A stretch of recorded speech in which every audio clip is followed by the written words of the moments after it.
Good day to you. I wanted to take just a minute and run this by you. In that tomorrow is Easter, what we call Easter Sunday, or the Resurrection Day. A lot of these things you probably already know, but I just wanted to mention them just for a sermon's sake and to have it on record to that extent. That we spoke to you about how that death came into the body by the rending of the first veil.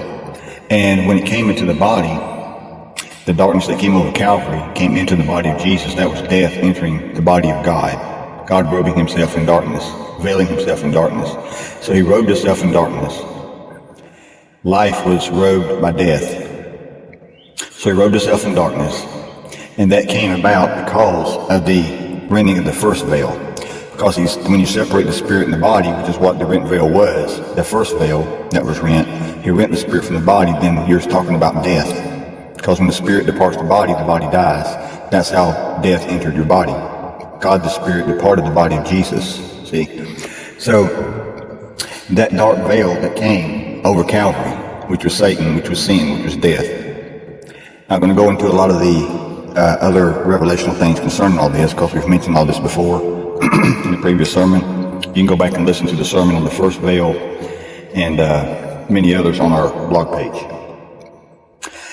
So what I wanted to just give a brief mention of is the second veil. Because when he rent the second veil, what veil was that? We always pictured it as there's just one veil, but see, there were two veils, and we brought that out also. There's two veils of the tabernacle. When he rent the first one, which was his death at Calvary, then the darkness, which was the separation of the spirit and the body, that allowed darkness to come between them. Darkness came between the spirit and the body, and it put the darkness into the body, and the body dies. So now that darkness is also a veil. It's another veil. The first veil was his flesh. The second veil was the death that entered his flesh. But we see 2 days later, on the third day, he rose from the dead. Now what is he doing? He's rending the second veil. The same way, as we've said before, a husband will enter his wife.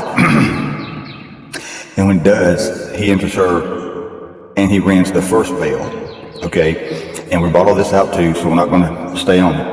And then she conceives of a child. Her body goes through a period of a death-like state, all the way up to the birth.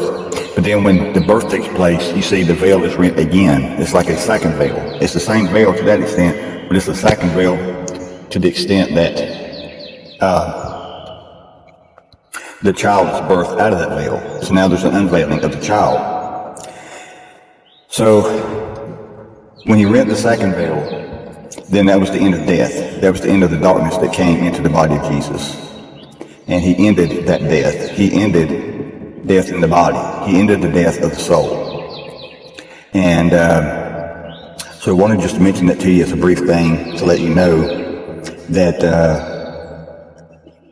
when he rent the second veil, then that made a door open in heaven. It made a door open into the third heaven.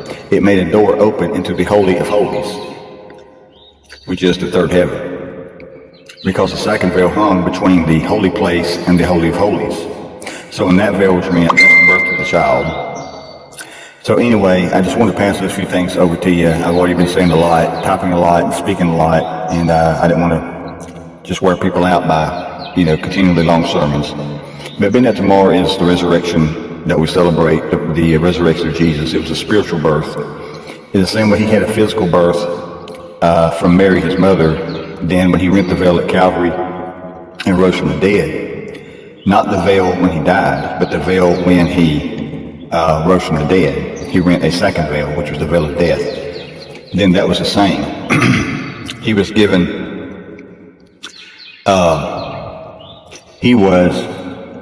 in that sense, he was being birthed a second time. It was like a second birth, being born again, being born a second time. It was a spiritual thing. So in that sense, he was born again, if you want to look at it like that. And that's what happens to all of us in our hearts. We do the same thing. And that Paul said, in that we died with him, we also shall be raised with him. So we see that we were. So anyway, I just want to drop that off to you. I want to get into a deep revelational message. We've already said so much, and a lot of these things we're saying even now in this sermon is already in many other sermons, but just for the significance sake, pertaining to the thunders, and they have to do with the body, the change of the body and the resurrection, then we just wanted to make mention of that to the extent that tomorrow has to do with him rending the second veil. And he comes out of the tomb, the stone is then rolled away.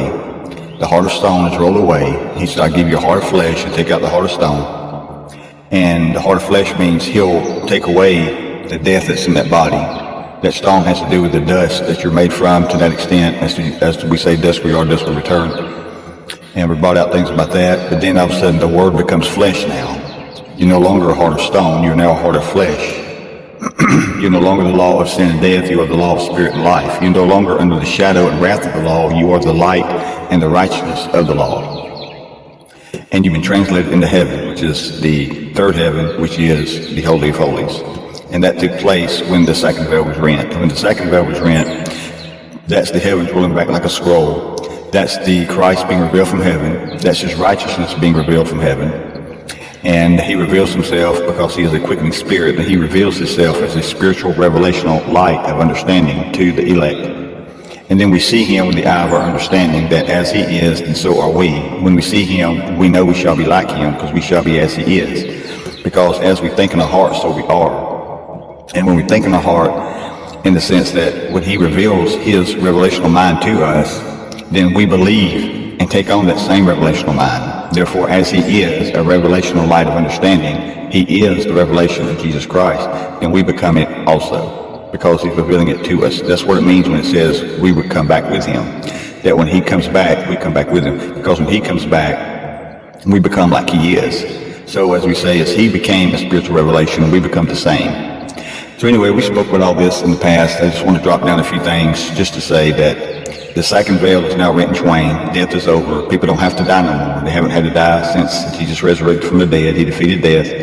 So death is defeated. And people kind of pass it off as to say, well, he defeated spiritual death for us, and he did, and that really is the true death. But the death, he just did not conquer spiritual death. He conquered physical death in your body. He bypassed the grave. See, so there's a body involved, there's a grave involved, and he bypassed the grave.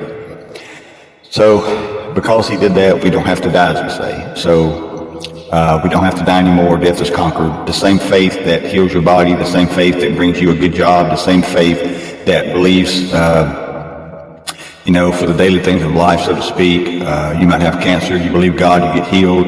You might have family problems and a broken marriage, and you believe God and God mends it. That same faith is all you need to now believe that death in your body is over, and you don't have to go by the way of the grave. You can just keep on living, just like the great man of God said. Just keep on living, because death is gone and it's over. It's not something you have to try to conquer to that extent. And so you don't have to conquer death, because Jesus already conquered it for you. And there's no Jordan for you to cross to that extent, because Jesus already conquered it for you. And all we do is we're the children, we just sit back and enjoy the benefits of the work of our parents. And so that's what's been taking place for the church to that extent. So thank you for listening. Thank you for your time. Just remember that the resurrection is a conquering of death, and we're approaching the resurrection of the dead as a whole. And the revelation of Jesus Christ has to do with that, because it is the translation of the church, which means your spirit was translated out of your body, so you rose from that grave to that extent. There's a spiritual part to it, but then there's a physical part to it also that pertains to your body. But the true resurrection was when your spirit departed the flesh and you was born again, you was caught up into heaven. That's the real you. You was translated out of the grave of your body, the bars and bones that hold your soul. You rose from that grave. And because you did, all the other saints rose with you. Because if they're saints, then it don't matter if their body was alive or if their body was dead. When they were born again, their spirit was translated out of their body. And you did the same thing that they did. See, you simply translated up out of the flesh the same way they translated up out of the flesh, and we all entered into heaven to that extent at the revelation of Jesus Christ. So it's a great mighty time to be in. It's a great wonderful things to hear and know and understand. And so the resurrection is here, and it's always here. It lives inside the children of God. It lives inside the hearts of the elect and the children of God. So I just want to share these few things with you. And like I said, not make a long sermon. And so thank you for listening. Check out our blog. You can write us, contact us, text us, email us, ask us questions. We'll be glad to talk to you, debate with you, discuss with you, pray with you, whatever you want to do. So thank you for listening, and may the Lord bless you in Jesus' name.